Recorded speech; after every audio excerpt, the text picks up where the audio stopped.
আমরা তো সবাই তো কাজে কর্মে ব্যস্ত থাকি, তো আমাদের পার্টির একজন সক্রিয় কার্যকর্তা এখানে ওপরে মেট্রো বাজারের ওপর একটা দোকান খুলেছিল, 2-1 দিন হয়েছে।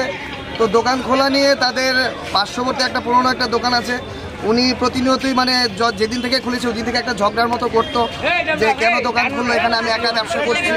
তো এই করতে করতে করতে করতে জিনিসটা আরও বড় হয়ে যায়।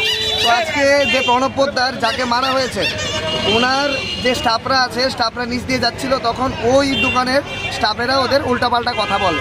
তো কথা যখন বলে তখন কি হয়, তখন মালিক হিসাবে এই মালিককে জিজ্ঞেস করতে যায় যে আপনার স্টাফরা এরকম কেন এরকম ব্যবহার করলো, এই করলো সেই করলো।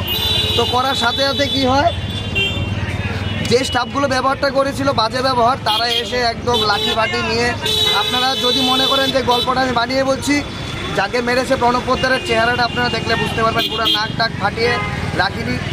কারণ এগুলো হয়েছে কি জানেন, যে আমাদের যে সুষ্ঠুভাবে যে সমাজ চলছে, সমাজকে নষ্ট করার জন্য এসব কিছু কুচক্রীরা ঘুরছে যেন সরকারের বদনাম করতে পারে, এরকম কিছু কার্যকলাপ। এখানে কি অবৈধ কোনো কাজকর্ম কিছু এখানে আমি তো জানি না অবৈধ হয় কি হয় না, কিন্তু এরকম মহিলাদেরকে দেখলাম, মানে যেরকমভাবে আচরণ করছে, কিন্তু মনে হয় না যে সুষ্ঠু পরিবেশ এটা দূর করতে গেলে। হ্যাঁ হ্যাঁ, ওই ইস্যু নিয়ে একটা ছেলের লোকের ঝগড়া হয়েছে। কি মানে ইস্যুটা কিটা? ইস্যুটা মনে হয় তাদের একটা স্টাফকে জিজ্ঞেস করা হয়েছে, মানে তারা ট্রেনিং বিষয় নিতে, এখানে একটা ছেলে আসলো যে উল্টাপাল্টা কথা হয়েছে, নিয়ে ওনাদের কাছে নিছিলাম। এরপরে একটু তর্ক হয়েছে, তারা 4-5 জন হয়ে গেছে। আমার পাশের দাদারে মাসে আমাদের উপরে অ্যাটাক করার কারণটা কি, মানে কোনো আগে মানে কথা নিয়ে পূর্ব কোনো মানে কোন জায়গার ঘটনাটা? Metro fast food. কিসের দোকান দাদার আপনার? আর ওই তো ওনার কি ঘটনাটা ঘটেছিল যদি বিস্তারিত বলেন। আজকে আধা ঘন্টা আগে আমাদের কাছে একটা রিপোর্ট আসে যে মেট্রো বাজারের মধ্যে একটা মারামারি একটা হয়েছে শোনা যাচ্ছে।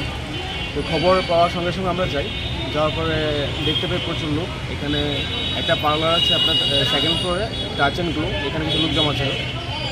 তারপর জানতে পারি যে টাচ অ্যান্ড গ্লো একটা স্টাফের সঙ্গে নিচে একটা ফার্স্ট ফ্লোরে একটা স্টাফ, এই নতুন পার্লার ওপেন হয়েছে, এটার মালিক বিজয় পোদ্দারের সঙ্গে একটা তাদের পার্সোনাল কোনো ইস্যু নিয়ে একটা ঝগড়াঝাটি হয়েছে।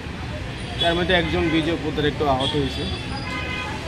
তা আমরা এই যে আপনার উপরে পার্লার যে স্টাফ ছিল, টাচ অ্যান্ড গ্লো স্টাফ একজন আছে আপনার সাগর সরকার, তাদেরকে রেস্কিউ করে নিয়ে আসবে।